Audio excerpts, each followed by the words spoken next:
right, so at 3:05 p.m., a male driving a rented Home Depot pickup truck entered the West Side Highway bicycle path at Houston Street, began driving southbound, striking a number of pedestrians and bicyclists along the route.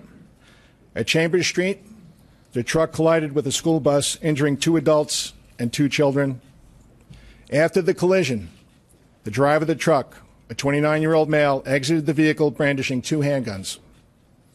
A uniformed police officer assigned to the 1st Precinct confronted the subject and shot him in the abdomen.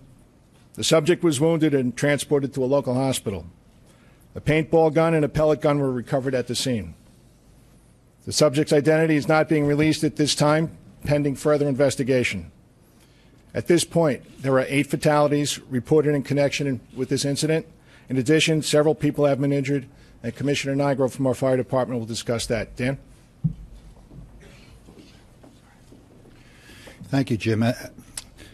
As Police Commissioner said, six of the people died. They were pronounced at the scene between Houston Street and Chambers Street. They were all males. 2 others were transported in traumatic arrest and were pronounced at the hospital.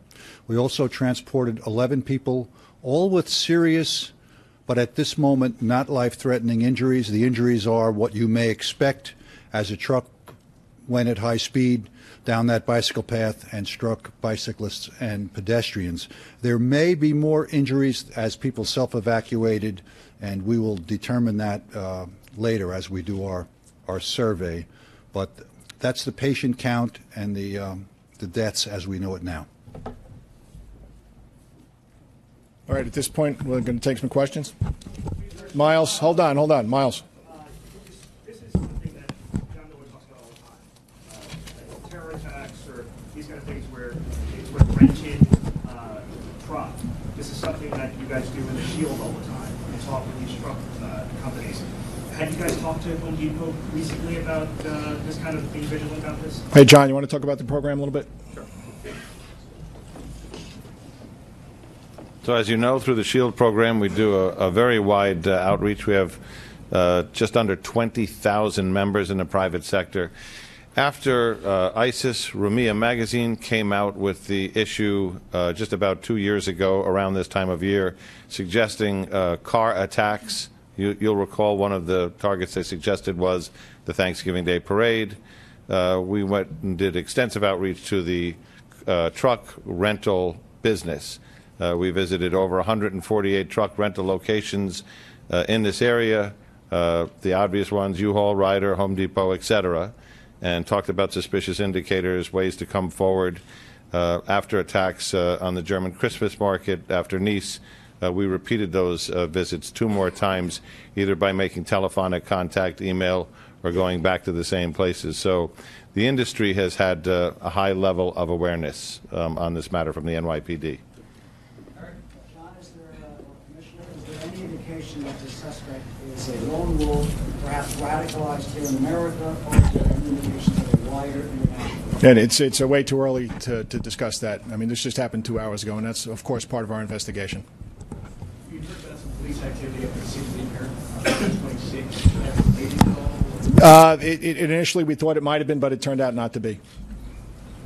Yep. You had a residence in New York or any? This is all part of the investigation.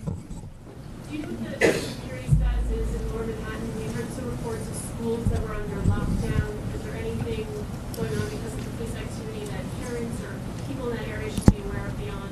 No, this incident is over. It did end right by Stuyvesant High School, so we had to make sure that all the kids were taken care of, and we held them in place for a while. It was important that we do that. But this incident is over.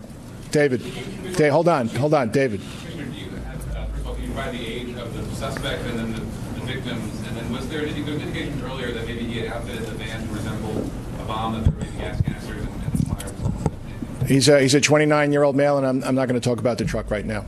Right there. Yes. Can you confirm that the suspect said Allahu Akbar or anything to that effect?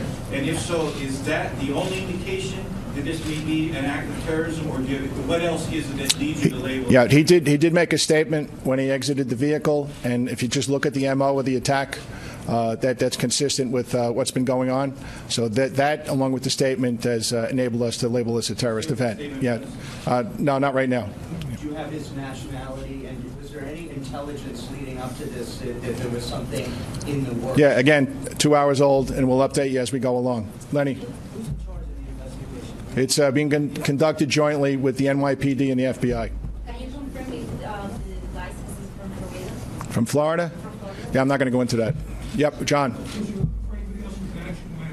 Not John. Not right now. No. Yes.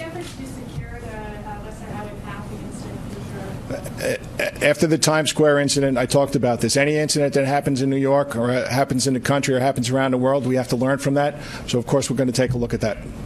Yep. Yeah, he's in the hospital. I'm not going to tell you what hospital. And I'm going to let Chief Gomez talk about what we're doing for the Halloween parade tonight. Carlos?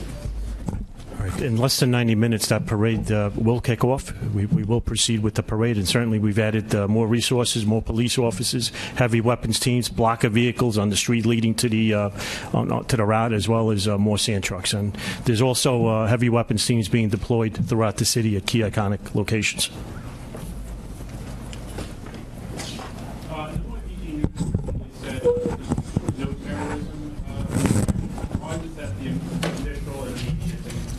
Well, that's this is why we do investigations. You know, initially, I'm sure whoever put that out wasn't sure what the event was, and now 2 hours into it, this is the determination that we made. Yep, in the first row. Yeah. Too early in the investigation to know that. Rocco.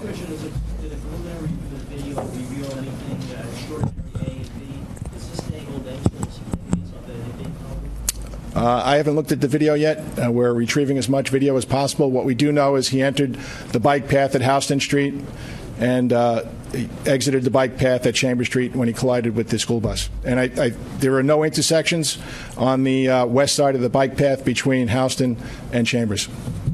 And hold on one second, in the back there. Dan, do you have that? They're among the injured that are serious but not life-threatening. All right, they're among the injured that are serious but not life-threatening. Yes? Were they the only two children on the bus at the time, and which Home Depot was the then rented? We're not going to talk about where the Home Depot was rented from just yet. And Bob, do we know how many people were on the bus? 4 total, 2 adults, 2 children. There were 2 adults and 2 children on the school bus. In the back, Lisa? Where he came into the city? Don't know. That's part of the investigation. Yep. No, we don't have that yet. All right, guys, listen. As we said, there's a lot of information to be gotten. We wanted to give you a preliminary. We're getting into a little bit too much detail at this point. We'll have more for you that later. We'll give you another briefing as more information comes available. But I'm going to, at this point, ask you to wait until further information at another briefing. Look, I'll just close this off here by saying, look, again, NYPD is investigating this with our federal partners, with our state partners. There's going to be a very, very thorough investigation. But the most important thing, as Governor Cuomo said, as Commissioner O'Neill said, people should go about their business knowing that NYPD is out in force with our partner agencies tonight and throughout the week. Very important additional measures are being taken for people's safety. But the bottom line is we are going to go about our business in this city. We're not going to be deterred. And we'll get you updates later on in the evening. Thanks, everyone.